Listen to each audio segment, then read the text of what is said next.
The air inside the Ironfang Citadel did not merely feel cold. It felt punished. It was a perpetual suffocating gloom, a testament to the temperament of the creature who ruled it. The fortress itself was carved from the heart of a merciless mountain, its Gothic spires and arched windows, as captured in the unsettling portrait of the king's rage, seemed less like architectural features and more like permanent scowls aimed at the sky. Within this edifice of despair, the rage of King Fenric had reached its apotheosis, a blinding, all-consuming inferno that threatened to reduce his once proud Lycanthian kingdom to a pile of smoking ash and nervous whispers. The king's current state was less a momentary loss of control, and more a catastrophic full-body possession by pure, undiluted wrath. For 5 agonizing years, his subjects had tiptoed around the throne, treating their sovereign as a geological hazard. His rage had ceased being a tool of governance and become a self-sustaining, crimson-flamed engine of destruction. It wasn't just a matter of mood, it was a physical phenomenon. When King Fenric, massive, muscle-bound, and now fully shifted into the towering, terrifying werewolf form, raged, the stone walls of the citadel visibly vibrated. Dust fell from the rafters like sorrowful snow. It was a tantrum of tectonic proportions. The catalyst for this particular outburst was, to the civilian mind, ludicrous. A diplomatic envoy from the neighboring human realm, whose letter had arrived a day late due to a slightly swollen river. To King Fenric, however, it was a declaration of war, a calculated insult to the Lycanthian timeline, a grievous betrayal of the universal clock. A late arrival is a veiled disrespect, he'd roared, the sound igniting the air around him. They mock my authority. They dare suggest my rule is flexible, accommodating to the paltry inconvenience of weather. His voice, when in this state, was a grating subterranean thunder, and the heat radiating from his massive body was enough to wilt the velvet tapestries on the walls. The Royal Council, a collection of betas and older alphas whose primary function had evolved from giving advice to simply surviving meetings, had convened in the Grand Chamber. It was a hall designed for solemnity, with high vaulted ceilings and tall, arched windows that, despite their size, let in only thin, mournful shafts of light. This was the stage for what would become known as the Council of Cinders. Lord Perrin, a venerable beta whose face was a roadmap of anxiety lines, attempted diplomacy, and instantly regretted the effort. He was the one who dared to suggest prudence over force. The word hung in the air like a forbidden curse. Fenric's reaction was instantaneous and cataclysmic. He didn't bother with an argumentative rebuttal. He employed a physical one. With a snarl that spoke volumes about his disdain for measured responses, he leaped forward. The 12-foot-long single-piece oak table, a relic dating back 3 centuries, stood no chance. It exploded into shrapnel, a mournful crack echoing in the vast chamber. Splinters the size of short swords flew, narrowly missing the fleeing counselors. The air filled with the scent of ozone, sweat, and the overpowering aggressive musk of the Alpha King's pure rage. Crimson flames, the external manifestation of his internal turmoil, licked along the contours of his enormous, rippling muscles, illuminating the fear in the faces of his council as they scrambled for the nearest exits. He stood amid the ruin, a magnificent, terrifying behemoth, molten gold eyes blazing, his massive chest heaving with the violence of his self-immolation. This, the king seemed to silently convey, is what happens when you suggest a diplomatic note over a throat rip. While the apex of Lycan power was melting down in the Citadel's central hall, the lowest echelon of Lycan society was occupied with the most mundane of tasks in the Citadel's obscure South Wing library. Cerilda, the rejected Omega, moved with a quiet, almost spectral efficiency among the towering shelves. Her assigned duty, cleaning and dusting the restricted access wing, was an elegant form of social exile. Omegas were traditionally seen as the emotional and aesthetic anchors of Lycan society. They were supposed to be seen, preferably in expensive silks, exuding the scent of tranquility, but not heard, especially not with clever, disruptive thoughts. Cerilda, the Omega who smelled of nothing, was the ultimate failure of her designation. She was a blank slate in a society that valued pungent, powerful olfactory identity. Her rejection had been less a personal slight and more a cultural judgment. The official decree from the head council elder had dubbed her a spiritual blank canvas where a masterpiece of tranquility should be. Cerilda found the metaphor pretentious. She preferred to think of herself as a neatly organized empty shelf, useless to most but utterly perfect for holding something unique. Her true secret work was not cleaning but decoding. Hidden beneath her dusting cloth and feather duster, she carried a small leather-bound notebook. For years, she had been meticulously studying ancient healing runes and obscure, almost forgotten calming magics. These were not power spells. They were spells of subtraction. She wasn't seeking to control. She was seeking to understand what made things work, and by extension what made her work or rather not work. She knew the social diagnosis Cyrilda is deficient. She suspected the clinical reality Cyrilda is different. It was while she was translating a particularly sarcastic passage on bureaucratic folly from a long-dead Lycan philosopher that the sound reached her. It wasn't just noise, it was an earthquake of anger. A sound that vibrated not just in the air, but in her very bones. Ah, there goes the king's digestive system again, she thought with dry amusement, barely pausing her transcription. Her inner monologue, a sanctuary of satirical observation, was always in full operation. I sincerely hope that wasn't another historically significant relic he decided to have a disagreement with. Royal tantrums are, frankly, so terribly messy. The cleanup budget must be appalling. She closed her book, marked her place with a spare piece of parchment, and tucked it into the voluminous, plain white skirt of her dress. The duty of the Omega, even the rejected, scentless one, was to maintain order. And when the Alpha King threw a tantrum, order needed restoration, even if it was just sweeping up the debris. She straightened her simple, unadorned white linen dress, a garment that stood in stark contrast to the dark, oppressive stone of the Citadel, and walked toward the sound of annihilation. The closer she got, the more potent the smell of fear and the king's volatile rage became. The air grew thick, almost viscous with the concentrated emotion. The scent of the fleeing nobles, a pungent mix of adrenaline, expensive cologne and sheer terror, made her nose twitch in mild distaste. She found it overly dramatic. Cyrilda arrived at the entrance of the grand chamber just as the last of the counselors, an elderly beta clutching a powdered wig to his head, tumbled out, his eyes wide with the raw terror of a man who'd just seen a wolf-shaped god destroy his favorite mahogany pen set. She stepped over the threshold. The sight that greeted her was apocalyptic. King Fenric was a nightmare sculpted from muscle and fury, the living embodiment of the image captured in legend and now in reality. The red flames danced around his powerful shoulders and head, turning his silhouette into a terrifying idol. He was snarling, his magnificent, monstrous head thrown back, a sound of frustrated, all-consuming power. The wreckage of the council table lay scattered like kindling around his massive feet. For a brief, suspended moment he stopped snarling. His huge, gold-lit eyes, filled with the chaotic blue-white light of his internal maelstrom, fixed on her. The juxtaposition was absurd. The towering, flaming god of wrath and the small, pale woman in the dust-covered white dress. Cyrilda didn't feel fear. She felt a wave of profound, almost physical annoyance. He was standing on what she recognized as a very old, very fragile marble inlay. Oh, for the love of the moon, her inner voice sighed. The maintenance costs of this kingdom are simply spiraling out of control.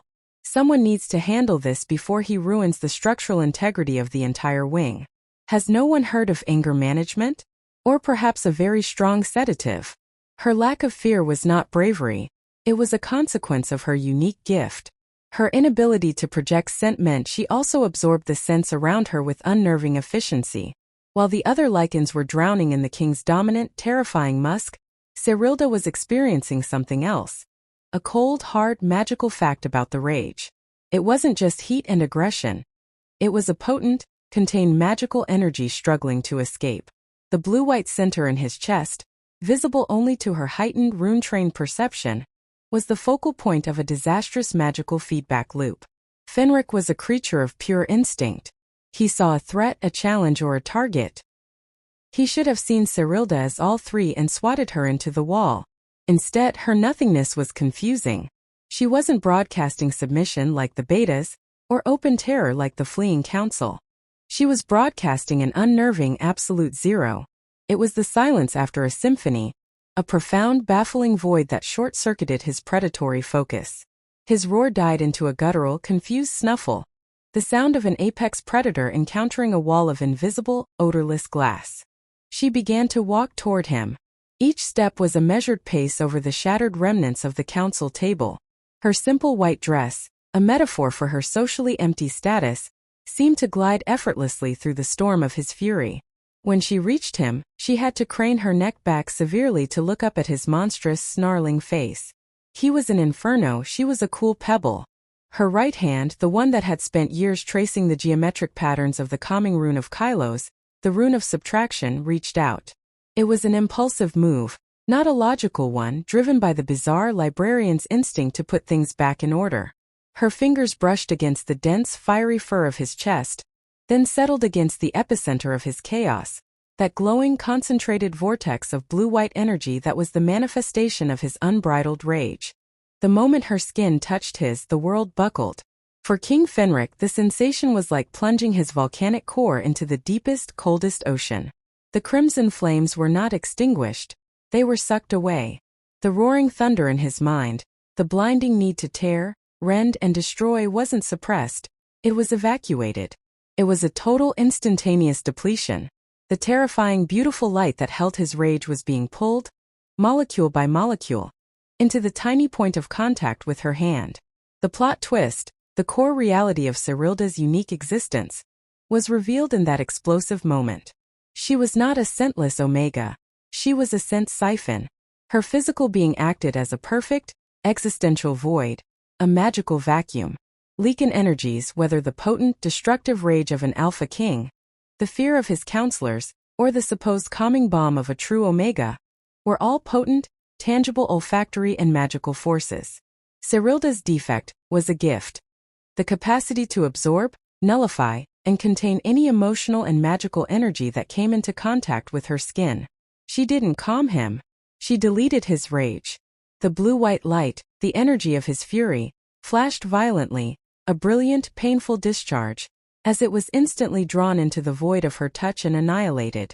Cyrilda felt a dizzying momentary high, a rush of chaotic, destructive power that should have driven her mad or ripped her apart. But the void was absolute. It contained the fire until it became nothing but cold, inert magical dust. The effect on Fenric was immediate and total. The crimson flames winked out like lamps running out of oil. The towering werewolf form did not shrink or slowly shift. It collapsed violently and utterly, like a statue whose internal scaffolding has been disintegrated. In the next blink, the enormous, sweaty, naked human form of King Fenric was sprawled across the shattered marble floor, amidst the splinters of his rage. His eyes, no longer molten gold, were wide, human, and utterly bewildered. For the first time in 5 years, King Fenric was experiencing the sound of profound silence. The only smell in the room was the lingering dust and the faint scent of ozone. Cyrilda stood over him, her hand still resting on the center of his chest, which now rose and fell with the shallow, panicked breaths of a man who'd just woken up from a 5-year nightmare. She was fine. More than fine. The powerful surge of malevolent energy had been absorbed and neutralized, leaving her feeling only a slight, faint chill. Her inner voice, ever the pragmatist, assessed the situation with characteristic dry wit. Well, that was unexpectedly efficient. Now, who is responsible for the laundry? Because I'm quite certain that much adrenaline is not coming out of white linen. The silence as King Fenric lay utterly defeated, not by a weapon or a stronger alpha, but by the quiet touch of the woman he had officially rejected, was the loudest sound the Ironfang Citadel had heard in a generation.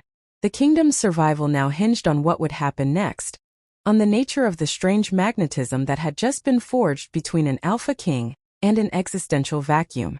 It was a connection that challenged not only the laws of Lycan society, but the very laws of power itself. Welcome back to Howls of the Shadow Moon, my beautiful family and friends. I have missed you all. Missed all the experiences we've had together. It's been a rough ride as we're currently battling some technical issues, but trust me, we're getting everything back and running. So stick around. I need your support now more than ever. Thank you specially for sticking around to this very moment. If you're hooked in and you're ready to enjoy this story, click subscribe and let me know in the comment section. Now back to the story. Chapter 2. The Scent of Silence. The silence in the grand chamber was so profound it felt like a heavy, suffocating blanket. It was a silence earned through sheer, instant annihilation of sound and fury. King Fenric lay prone, his naked body massive even in unconscious defeat, amid the ruins of his executive furniture. The lingering scent of ozone and singed wood struggled to assert itself against the shocking, absolute void that had suddenly opened in the center of the room. Serilda, still standing, looked down at the Alpha King with an expression that was less awe and more weary contemplation. She cautiously withdrew her hand from his chest. The skin beneath her palm felt unnaturally cold, a sharp contrast to the furnace he had been just moments before. The chaotic, powerful blue-white light was gone, the energy absorbed and neutralized, leaving behind only the strange empty chill. Well, that's certainly a novel way to end a cabinet meeting, her inner voice mused. I suppose the diplomatic note will have to wait, and I'm going to need a very large mop. And possibly a court-appointed tailor. She knelt beside him, purely out of necessity. He wasn't breathing raggedly or even heavily. He was simply out. The sheer volume of rage she had siphoned away had acted as a magical sedative, clearing the 5 years of toxic emotional buildup that had been fueling his mania. His face, stripped of the wolf mask of fury, was startlingly handsome, chiseled, rugged, and now marked by an expression of deep, dreamless exhaustion. A nervous rustle announced the cautious return of the royal council. They crept back in, sniffing the air like traumatized mice. They saw the wreckage, the splintered table, the smoking debris, and then they saw Serilda, the officially rejected Omega, kneeling composedly next to the unconscious, very nude, and very powerful Alpha King. Lord Perrin, the dry beta who had precipitated the rage with his suggestion of prudence, led the delegation. He stopped several feet away, his eyes darting frantically between Fenric's enormous, defeated form and Serilda's calm, pale face. By the ancestors' grace. What has happened here? Perrin whispered, his voice cracking with disbelief. He bent, sniffing the air in confusion. The scent, it's gone. The king's. The aggression. Where is it? Serilda stood up, brushing dust from her simple white dress. She looked at Perrin, a small, knowing smile playing on her lips. I believe Lord Perrin, His Majesty experienced a sudden and dramatic cessation of hostility. You could call it an existential intervention, or perhaps a severe case of overexertion. An exertion? Perrin sputtered, gesturing wildly at the destruction. He destroyed the table of unanimity. He was wreathed in hellfire. And now, he's merely sleeping. Deeply, Serilda confirmed, crossing her arms. I imagine 5 years of uninterrupted volcanic temperament takes a toll. He simply ran out of fuel. The council was in a state of collective paralysis. They were Lycans, creatures of instinct, driven and reassured by scent. The Alpha King's scent was supposed to be a crushing wave of dominance and aggression. Its complete, utter absence was terrifying. It was a vacuum in their sensory world, and it was tied directly to the tiny woman they had declared a clerical error. Later that afternoon, King Fenric awoke in his private chambers, draped in furs and, thankfully, robes. His head felt hollow, his body strangely light, and his memory of the last 5 years was a violent crimson blur. He felt as if he'd been running a full-tilt sprint for half a decade and had just hit a cold stone wall. The first thought that pierced the fog of his exhaustion was a startling, un-alpha-like question. Why does my chest feel so clean? He summoned Serilda. Not through a guard or a formal summons, but through an instinctual, almost panicked demand for the only person whose presence didn't make his newly calm mind feel instantly cluttered. When Serilda was brought before him still in her dusty white cleaning dress, Fenric rose from his throne. He was now in his human form but still immense, a statue of corded muscle and controlled power. His eyes, clear and sharp for the first time in years, were locked on her. What did you do? His voice was a low, resonant rumble, utterly devoid of the snarling aggression of yesterday. It was the sound of a truly powerful man using his authority with precision, not chaos. Serilda met his gaze calmly. I touched you, Your Majesty. I believe you were about to ruin a rather beautiful marble inlay, and I felt it was prudent to intervene. Fenric raised a thick, dark eyebrow, a gesture of skepticism that was far more effective than a threat of violence. You saved a floor from an Alpha King's tantrum? I am an Omega, Your Majesty, she replied smoothly, folding her hands neatly at her waist. My function is to maintain order.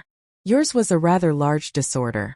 Besides, she added with a slight tilt of her head, your rage felt like a terribly inefficient use of powerful energy. It was a messy combustion. I merely tidied up the kinetics. Fenric took a slow step toward her. He was drawn by a pull that defied the primal logic of his Lycan nature. His instincts screamed for a strong, highly scented mate whose emotional projection could complement his power. Cyrilda projected nothing. And yet that nothingness had done what no army, no advisor, and no political threat could do. It had stopped him cold. He circled her slowly, his eyes analytical, not predatory. The council believes you used a forbidden spell to suppress me. Lord Perrin insists you are an unstable anomaly. He fears you will return my rage and then siphon my life force. Cyrilda sighed dramatically. Ah, Lord Perrin. Always with the theatrical flair. If I were going to siphon your life force, Your Majesty, I'd have done it when you were vulnerable on the floor. It's a matter of leverage. And for the record, I didn't suppress anything. I simply removed the chaos. Think of me as a very specialized drain. She knew the time for partial truths was over. She had to explain the plot twist in terms the king could understand: power and utility. Your Majesty, I am not scentless. I am a void. Every powerful emotion, Lycan scent, alpha rage, omega tranquility is a form of concentrated, magical energy. I don't have a scent. I am an extractor. The reason I was rejected is that my body doesn't produce an external scent for mating. It consumes all external energies that touch it. Your rage was a blazing, chaotic field. My touch was a perfect vacuum that instantly neutralized that chaos. Fenric stopped, standing inches from her. He looked down, his eyes widening slightly as the comprehension hit him. He wasn't just calm, he was clean. His mind was a slate wiped fresh. The anxiety, the aggressive impulse, the need to lash out, all gone. You took it, he murmured, his voice laced with wonder and a flicker of fear. All of it. Where did it go? It ceased to exist, Your Majesty, Cyrilda stated simply. A void doesn't store, it annihilates. I am, in effect, a magical black hole for emotional volatility. You are, for the first time in a very long time, simply King Fenric with only the power and will you choose to use. He reached out tentatively and placed his massive hand on her shoulder, a careful, non-threatening touch. The pull he felt was almost overwhelming. It was the primal need of a storm-racked ship to find an absolute harbor. In her presence he felt safe from himself. The immediate aftermath of the Council of Cinders was a seismic political crisis. The Council, recovering from their terror, quickly united in opposition to Cyrilda. They didn't see a savior. They saw a breach, a contagion, a defiance of the divine order. The ancient law was sacrosanct. The Alpha King must mate a pure, scented Omega to ensure the purity and emotional stability of the royal line and the kingdom. Cyrilda was the antithesis of this law. Lord Perrin, leading the charge, declared their intention to call a formal convocation of elders, a rare and powerful event used to override or depose a monarch deemed unstable or heretical. She is an aberration, Perrin argued, pounding his fist on a new, smaller table that had been quickly wheeled in. Her power is destructive. It is against nature. It is an insult to the ancestors. If the king takes a void for a mate, the kingdom's soul will turn to ash. King Fenric walked into the ensuing emergency council meeting not as the raging beast, but as the quiet, precise force Cyrilda had uncovered. He wore a heavy, dark tunic and a calm that was, somehow, infinitely more menacing than his former fury. My Lord Perrin, Fenric began, his voice cutting through the panic. Your zeal for the ancient law is noted. You argue that I must take a scented mate to ensure the kingdom's stability. I ask you, in the last 5 years did you feel stable? The question hung heavy, loaded with the memory of the splintered oak and the crimson flames. No one dared answer. The law states the king's consort must be the emotional center, the guarantor of tranquility, Fenric continued, his eyes scanning the terrified faces. What did your pure scented omegas bring me? Did they calm the rage that nearly led us to civil war? No. Their scents merely served as kindling, frustrating me with their inability to truly solve the problem. He gestured to Cyrilda, who stood slightly behind him, her presence a magnet of calm. This was the moment of the second climax, the quiet strategic battle of wills between the king's authority and the entrenched rigid authority of the law. The law is a tool to secure the realm, Fenric stated, his power radiating not through heat, but through absolute self-control. If the tool fails, the wielder must find a better one. Cyrilda's unexpected gift is not instability. It is the only true stability this kingdom has known since my ascension. She is a void, a place where chaos goes to die. The kingdom doesn't need a soothing scent. It needs an absolute defense against the king's destructive nature. Cyrilda is that defense. He took her hand just as he had in the background story, a simple political act that drew a collective sharp intake of breath from the council. I am the king. I am the law, Fenric decreed, his voice rising in controlled power. And the law will now reflect reality. The purity of the line is secondary to the survival of the line. Cyrilda has purified my heart of its poison. She is not a stain upon the lineage, she is the purification of it. Your argument is void, Lord Perrin. She is my mate. And anyone who challenges my choice challenges the stability of the entire kingdom. The instability, I assure you, is now contained. The council, confronted by a king who was terrifyingly sane and frighteningly logical, found their centuries of tradition crumbling beneath the weight of undeniable recent history. They had been saved from their king by the one person they had cast out. Cyrilda's title was instantly and irrevocably changed. She was no longer the rejected Omega. She was the king's void. The sheer pragmatism of the decision, survival over purity, was enough to silence, if not convince, the most recalcitrant council members. The kingdom had a new queen consort, secured not by love or by scent, but by the necessity of a black hole to contain a supernova. And King Fenric, for the first time, looked forward to a future not defined by the next eruption, but by the next quiet breath shared with the woman who had dared to wipe his slate clean. This strange, necessary union was now established, but the battles to come, against ancient custom, political rivals, and the deep-seated instincts of a newly calm alpha, were only just beginning. Chapter 3. The Weight of Emptiness. The transition from the rejected Omega to the King's Void was a jarring, almost comical social absurdity that echoed through the halls of Ironfang Citadel. Cyrilda was now an object of intense, terrified curiosity. Guards who had previously barely noticed the pale woman dusting obscure corners now saluted her with awkward rigidity, their sense betraying a volatile mixture of fear, respect, and profound confusion. The scent of a true Omega was an anchor. Cyrilda was a black hole that swallowed all anchors. Her life had changed utterly. She was moved from her small, quiet chamber near the archives to the sprawling royal suite, a collection of rooms so vast they seemed designed for a small army, not two people. She had exchanged her simple, white cleaning dress for gowns of silk and velvet, though she found the heavy fabrics rather distracting. The irony was palpable. She, who had been cast out for lacking the essential fragrance of her class, was now the only thing preventing the absolute implosion of the highest-ranking Lycan in the kingdom. King Fenric, meanwhile, was experiencing a profound, unsettling peace.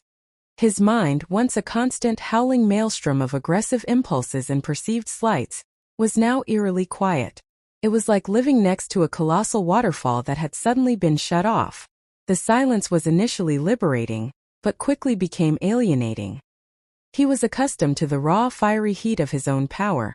Now his power was cold, controlled, and calculating. He found himself spending an inordinate amount of time simply staring at Cyrilda. She was often found not admiring the opulent views from the royal suite's gargantuan windows, but instead perched on an uncomfortable stool, meticulously rebinding an antique book or attempting to decipher a complex runic pattern, oblivious to the fact that she was the most important political figure in the realm. One evening Fenric watched her tracing the grooves of a particularly intricate, ancient calming rune, the same Kylo's rune she had been studying before their explosive encounter. He approached her, his massive shadow falling over the parchment. "What is that?" he asked, his voice still low, controlled, and lacking the familiar aggressive edge. He missed the edge sometimes. It had been, however destructive, a comfortingly familiar part of his identity. "This is the theoretical structure of a magical vacuum, Your Majesty," Cyrilda explained without looking up, her finger stopping on the central nexus point. It's what I learned, what I felt, when I touched you. Most magic is about addition. Adding fire, adding calm, adding power. This is about absolute subtraction. It's what I am. Fenric knelt beside her, a powerful, humbling gesture. You have taken my rage. But I feel hollow. Like a piece of me is missing. My instinct is dull. I don't need to rage, but I feel no certainty. I feel like a weapon with no recoil, and I don't trust it. Cyrilda finally looked up. Her expression a mix of gentle concern and mild exasperation. Your Majesty, I assure you, you are still terrifying. You just went from being a screaming toddler with an unstoppable military to a highly intelligent, highly focused military commander. You've simply traded volume for precision. And trust me, the kingdom finds the latter far more terrifying. Also, a weapon with no recoil is a superior weapon, not a broken one. He smiled faintly, a slow, unfamiliar pulling of his lips. It was the first genuine, unforced smile she had ever seen on him. I trust your observation more than my own instincts now, Cyrilda. My instincts nearly burned down my kingdom. Tell me about the void. Does it affect you? Cyrilda paused, her eyes growing distant. This was the truth she had concealed from the council, the subtle price of being the king's void. It does. I don't just siphon rage. I siphon all concentrated energy. When I touch you, I absorb the heat of your alpha power. I absorb the weight of your fear. I absorb the intensity of your anger. And every time I am left feeling emptier. She looked directly into his eyes, her own pale gaze steady. I have no scent because my void demands a payment. It is the cost of my stability. I am not simply calm, Your Majesty. I am a place where feeling goes to die. The stronger the emotion I absorb, the deeper my own well of feeling runs dry. I am your solution, King Fenric, but I am also a growing vacuum. That is the true weight of my emptiness. The conspiracy of the elders. While Fenric and Cyrilda explored the strange, necessary physics of their new bond, the council, led by the perpetually affronted Lord Perrin, was quietly planning their next move. They had been silenced, but not convinced, by King Fenric's pragmatic defense of Cyrilda. Their fear was not just of an unstable queen. It was of a king who was no longer controlled by the passionate, volatile heart of the Alpha. A calm king, they reasoned, was an unpredictable one. A king detached from the very Lycan instincts that had defined their species for millennia.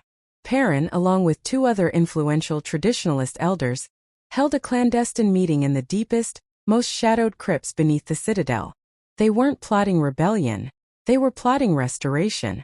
He is compromised, hissed Elder Lyra, a powerful female alpha whose scent had once been touted as the ideal mate for Fenric. She has stolen the fire from his blood. He rules by logic now, like a human, not by Lycan instinct. A cold king is a weak king. The human territories will smell this deficiency. The law demands a pure omega, Lord Perrin stated, stroking his magnificent mutton-chop sideburns with a trembling hand. We cannot depose him. He is too strong, even cold. We must instead resent him. We must force him to accept the true scent of a pure mate. If he can feel the true pull of a scented omega, the false, destructive void of Cyrilda will be broken. Their plan was elaborate, dangerous, and steeped in ancient Lycan ritual. They intended to use a powerful, centuries-old binding draft, an elixir capable of amplifying the natural scent and mating pull of a specific omega to an almost irresistible degree. They wouldn't force Fenric to mate, that would be too obvious, but they would force him to feel the primal, overwhelming need for a pure mate, a need so strong it would override the intellectual and magical bond he shared with Cyrilda. The chosen omega was Lyra's niece, Alara, a young woman whose scent was famously potent, described in society circles with the hyperbole usually reserved for rare wines. The perfect vintage of chamomile and high mountain dew. The Alpha's cold test. Fenric, guided by a strange, new calculating clarity, a direct result of Cyrilda's stabilizing presence, was acutely aware of the council's plotting. He knew his calm was unnerving them. He also knew he could not simply rely on Cyrilda's void. He had to relearn how to rule without his primal fury. He had to prove to himself and to his people that he was still the Alpha King. He initiated a series of brutal, highly publicized tests, designed to push his boundaries without crossing the line back into full-blown rage. He oversaw the interrogation of captured human spies, a task he had previously performed with terrifying volatile cruelty. Now he was mercilessly precise. He didn't roar. He asked quiet, piercing questions, extracting information with surgical coldness. The spies confessed faster than they ever had under his fiery rages. The pinnacle of his cold test was a confrontation with his chief military general, Torvin, a loyal but outspoken alpha who had openly questioned the king's new placid demeanor. Fenric summoned Torvin to the training yard. Torvin arrived, expecting a simple display of sparring.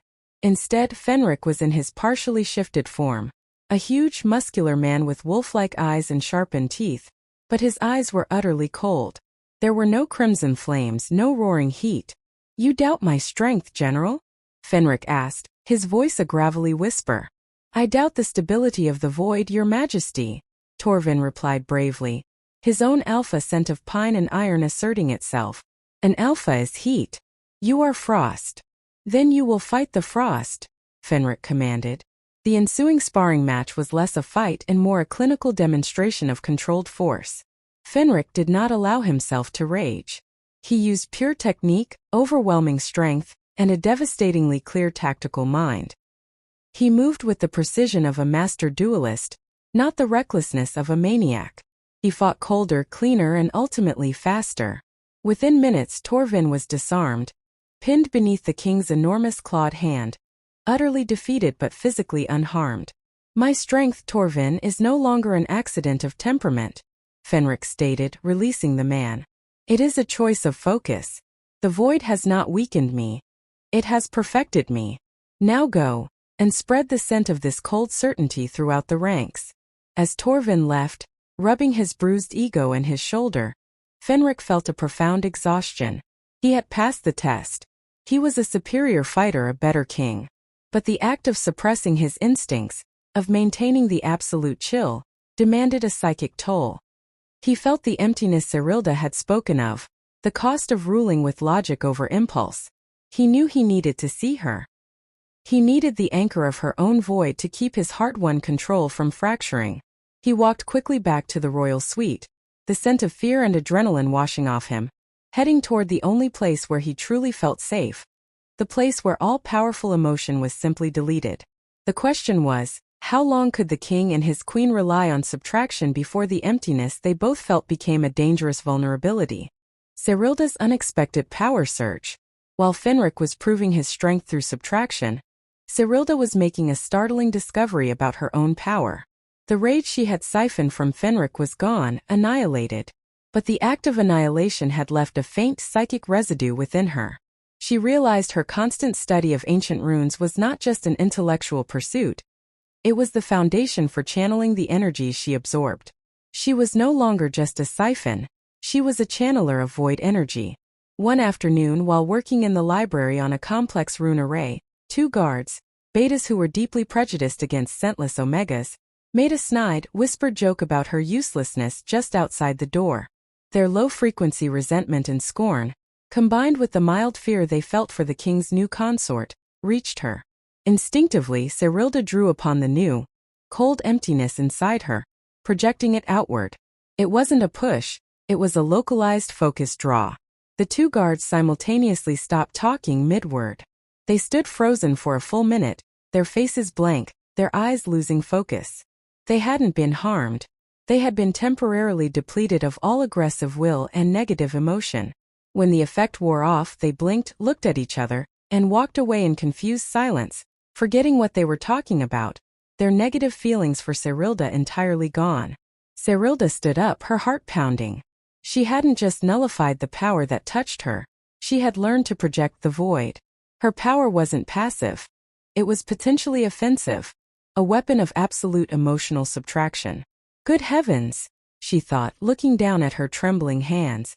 I can erase feelings from a distance. I have become a walking emotional erase button. This is going to make staff meetings fascinating. This realization was terrifying and empowering. Her rejection had been based on a misunderstanding of her true gift. She wasn't an empty vessel. She was an essential filter, and now a subtle force. She knew immediately that Fenric must be told. This power was too volatile, too unprecedented to keep secret. If the elders were looking for instability, the weaponization of the void was exactly what they would use to justify their treasonous plans. She straightened her dress, a new cold determination setting in. The king's void was not just a title, it was a destiny. She walked out of the library, the faint, shimmering field of her passive nullification following her like a second, invisible shadow, ready to tell King Fenric that their necessary union was about to become infinitely more complicated and infinitely more dangerous. Chapter 4. The Weaponization of Silence. King Fenric was in his study, poring over ancient treatises on military logistics, a task that 5 years ago would have made him roar and hurl the books through the stained glass windows. Now he approached the complex calculations with a ruthless, almost sterile efficiency. The chilling clarity granted by Cyrilda's intervention had made him a king of devastating focus. He was no longer reacting to the world. He was calculating its trajectory and maneuvering around it. The rage was gone, replaced by a terrifying cold certainty. When Cyrilda entered, the atmosphere in the room shifted. Fenric didn't sense her presence through a scent. He was already keenly accustomed to the lack of one. But through a subtle change in the psychic environment, a cooling of the surrounding tension. "Your Majesty," she began, approaching his large, imposing desk. "I have something to report. A development concerning the void." Fenric looked up, his strong masculine features set in an expression of intense concentration. "Report, Cyrilda. Speak plainly. I prefer data over drama." Cyrilda suppressed a smile. A man who prefers data over drama. Now that's a new development for the Lycanthian crown. "Very well. I've discovered my defect is not merely passive.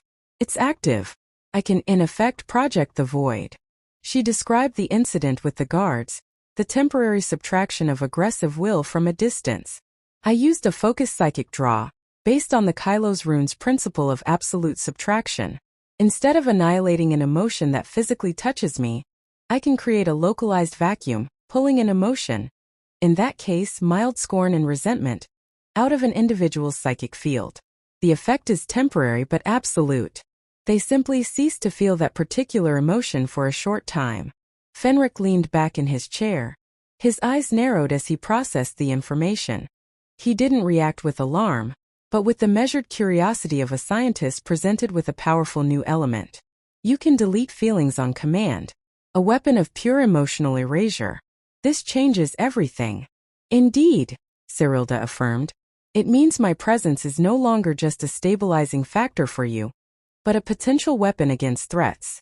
The kingdom now has an Omega who can disarm an entire company by simply making them forget why they were angry." "And the cost?" Fenric asked, always returning to the critical question of her well-being. "The cost is still the deepening of my own emptiness," she admitted, moving closer to the desk. "The more I draw upon the void, the further my own capacity for feeling recedes. It's a transaction. I take their anger. I lose a fraction of my own joy, my own sorrow, even my own growing affection for certain monarchs. The void expands, Your Majesty. It's a hunger that only subtraction can feed." Fenric rose, circling the desk. He stopped before her, his immense presence filling her line of sight. He reached out, his massive hands carefully cupping her face, his touch surprisingly gentle. "Then we will use it with absolute precision," he stated, his cold focus radiating from him. "Your well-being is now the kingdom's greatest asset. We will manage this void, Cyrilda. We will use it to enforce the peace you brought. You are no longer just the solution to my temper. You are the weaponization of silence itself." He brought his forehead to hers, sharing a moment of intense, non-olfactory connection. It was a bond forged not of scent or lust, but of absolute essential utility. They were two halves of a new equation. The Alpha King of cold certainty and the Omega Queen of absolute subtraction. Alara the scented trap. Unbeknownst to them, the Council, under Lord Perrin's direction, was ready to deploy their counter-strategy. The date for the formal royal acceptance ceremony, designed to cement Cyrilda's status as the official mate, was fast approaching. It was an event the elders intended to sabotage with surgical precision. The binding draft had been prepared in secret. A thick, shimmering amber liquid brewed with herbs and amplified Lycan magic designed to heighten and focus the natural mating scent of a specific omega to an intoxicating, irresistible level. The target was Elara Lyra's niece. Elara was everything Serilda was not. Strikingly beautiful, elegantly poised, and possessing a scent so potent it was practically a physical force, a wave of intoxicating pure tranquility that, according to ancient belief, no Alpha King could ignore. Lord Perrin's plan was to administer the draft to Elara moments before the ceremony, and then have her accidentally cross paths with King Fenric in a confined space. The shock of her amplified scent, they reasoned, combined with the power of the magical binding draft, would instantly overwhelm Fenric's carefully constructed coldness. It would trigger his primal alpha instincts, forcing him to reject the void and submit to the overwhelming traditional pull of a pure mate. The purity of the line will assert itself, Lord Perrin declared to his fellow conspirators in a nervous whisper, adjusting his mutton chops. The king's instincts are suppressed but not destroyed. We simply need to provide the correct catalyst. Serilda will be reduced to what she truly is, an odorless curiosity, and the king will be restored to his rightful, if scented, path. The elders' conspiracy was built on a deep, fundamental misunderstanding of Serilda's gift. They believed her to be a negative space easily filled. They failed to grasp that she was an absolute annihilating vacuum. The Omega's calculated sacrifice. Serilda, ever the intellectual strategist, had anticipated the council's move toward a pure mate. She didn't know the specifics of the binding draft, but she understood the Lycan mindset. They would use scent and instinct against Fenric's logic. Knowing the royal acceptance ceremony would be a flashpoint, Serilda began to prepare for a sacrificial move. She had been observing Fenric closely. His cold certainty was stable, but it was fragile. Every moment he spent suppressing the ingrained instincts of 1,000 years of alpha dominance cost him a little piece of his essence, his warmth, his humanity.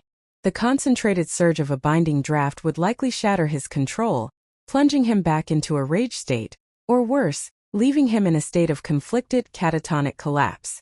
She realized her power was the only counter. She couldn't absorb a smell, but she could absorb the magical energy behind the scent, the emotional and primal force that would compel the king. In the dead of night, Serilda slipped into the Citadel's main library, not to dust, but to consult the forbidden text she had once secretly studied.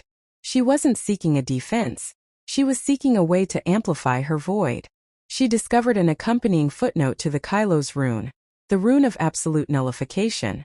It described a ritualistic, temporary opening of the siphon, allowing the user to absorb a massive, concentrated magical discharge, but at the potential cost of permanently erasing their own personality.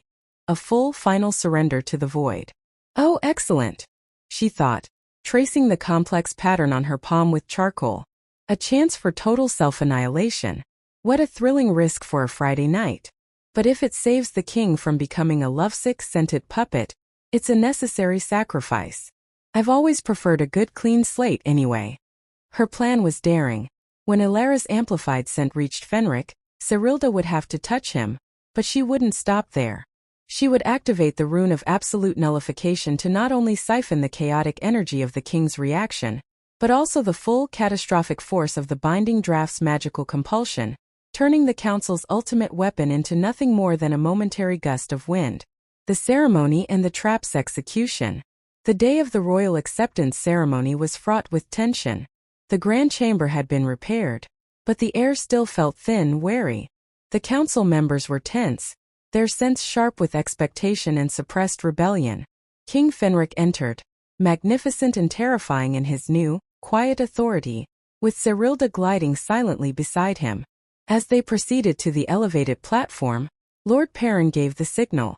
In a private alcove, Elder Lyra quickly administered the binding draft to Elara. The effect was instantaneous and overwhelming. Elara's natural omega scent, the chamomile and dew, exploded into the chamber with the force of a sonic boom. It was a physical, almost visible wave of primal emotional command. The Lycans in the room staggered, suddenly overcome with an irrational, intense longing for peace, submission, and absolute alpha-omega harmony. The entire council felt their wills bending towards Elara. King Fenric was hit hardest. The cold certainty in his mind fractured. He gasped, a guttural sound of shock, as the sheer concentrated power of the scent and the binding draft slammed into his suppressed alpha core. His eyes, usually calm and sharp, flickered with confusion. His massive body tensed, and for a terrifying second, the ghostly shimmer of the crimson flames appeared at the edge of his vision. He was fighting a battle against his own biology, against the ancient law, against the millennia of Lycan heritage urging him to turn, abandon the void and claim the pure mate. He didn't roar, but his voice was strained, a low growl fighting for dominance. Cyrilda, Alara, perfectly positioned, began to approach the platform, her eyes glazed with the power of the draft, her entire being radiating the overwhelming pull of a true pure mate. This was the moment. Cyrilda moved with the detached speed of a scientist executing a critical phase of an experiment. She didn't hesitate. She reached out, grasping the heavy, ornate ceremonial cloak on Fenric's shoulder and pulling herself close, planting her palm firmly against his chest, right over the center where the chaotic energy was beginning to boil. "Apologies, Your Majesty," she whispered, her voice surprisingly steady against the chaotic rush in the room. "But protocol demands I clear the air." As her hand made contact, she focused, not on the simple siphon, but on the deadly rune of absolute nullification drawn on her other palm, pouring her will into it. The void didn't just open, it yawned. The resulting effect was devastating. The chaotic energy of Fenric's fractured control rushed into her. But more powerfully, the overwhelming supercharged force of the binding draft, the potent magical compulsion emanating from Alara, was caught in the void's pull. Cyrilda absorbed the full massive discharge of the Council's weapon. In that singular moment, Alara's intoxicating scent vanished. It was not neutralized by another smell. It was simply deleted from existence, leaving behind a jarring, confusing emptiness. The council member stumbled, blinking, feeling suddenly foolish and profoundly sobered, the overwhelming emotional force gone as quickly as it had arrived. Fenric slumped against Cyrilda, his body heavy, the crimson shimmer vanishing completely. He was stable, saved, but his face was white with shock. Cyrilda, however, was reeling. The absorption of that much concentrated directional magic was a catastrophic shock to her system. The void within her had swollen, taking with it a significant portion of her remaining emotional capacity. She felt a wave of icy indifference wash over her, cold and absolute. The plan had worked, but she was now even emptier than before. She looked out over the stunned council. Her voice was flat, emotionless, but carried the cold, absolute authority of the void itself. "The air is clear," she announced. "The ceremony will proceed. No further interruptions are required." The council was defeated. Their ultimate weapon, the binding draft, had been neutralized by the quiet, absolute power of the rejected Omega. Lord Perrin, white-faced and trembling, could only watch as the king, leaning heavily on his void mate, regained his footing. The ancient law had been shattered, not by rage, but by the overwhelming utility of a magical vacuum. The consequences of this powerful, selfless subtraction were yet to be seen, but Cyrilda knew one thing. She had saved the king, but the void was now demanding a greater payment. Chapter 5: The Cost of Coldness. The royal acceptance ceremony concluded not with joyous revelry, but with a stiff, stunned formality. King Fenric and Cyrilda were officially bound, an anomaly enshrined in law. The sheer power of Cyrilda's void, her ability to instantaneously neutralize the devastating magical compulsion of the binding draft, had broken the political spine of the traditionalist faction. The council had been defeated, their weapon rendered inert by a quiet touch. However, the victory came with a steep, invisible price. Fenric, saved from the agonizing conflict between instinct and logic, was now colder than ever. The attack had triggered a near-catastrophic fracturing of his self-control, and Cyrilda's massive absorption of that chaos, plus the binding draft's force, left him reliant on her presence to an alarming degree. He had crossed a psychological threshold. He no longer merely preferred Cyrilda's calm. He needed it to function without paranoia or aggressive impulses. His power was absolute, but its deployment was entirely dependent on the silent, scentless woman beside him. Cyrilda, meanwhile, felt the drain acutely. The activation of the rune of absolute nullification had done its work, but it had permanently expanded the void within her. She moved through the Citadel with an unnerving, almost spiritual serenity. She still possessed her sharp, sarcastic inner monologue, a last bastion of her personality, but the emotional texture of her life was fading. Joy was a flat curiosity, worry was a dry calculation. Even her growing affection for King Fenric, the strange, fierce pull of utility and mutual necessity, was now a cold, logical imperative rather than a warm, felt emotion. I am becoming a very effective ruler, she thought dryly, observing the frantic efficiency of the newly chastened council. But I'm beginning to suspect I may have traded my soul for a clear ledger. Perhaps my next personal goal should be to feel mildly nostalgic about a biscuit. The king's reliance and the general's loyalty. The shift in the Alpha King's demeanor was dramatic. King Fenric was now a sovereign of terrifying glacial competence. He addressed the mounting tensions with the human territories not with roaring threats, but with meticulous strategic diplomacy, backed by undeniable military preparations. He utilized the cold clarity Cyrilda had given him to see solutions where rage had only seen obstacles. He was a superior king but a hollow man. His reliance on Cyrilda became a palpable thing. He couldn't sustain long periods of high-stress decision-making without her near. When meeting with the highest-ranking generals, Cyrilda would sit quietly at his side, her small hand often resting on his forearm.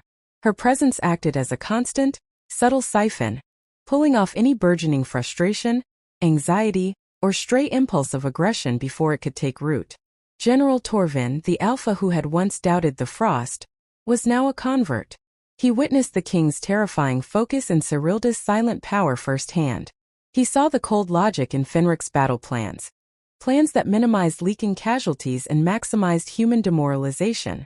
One afternoon, Torvin sought Cyrilda out in the royal library. He stood before her, his strong alpha scent, normally a beacon of authority, muted by his respect.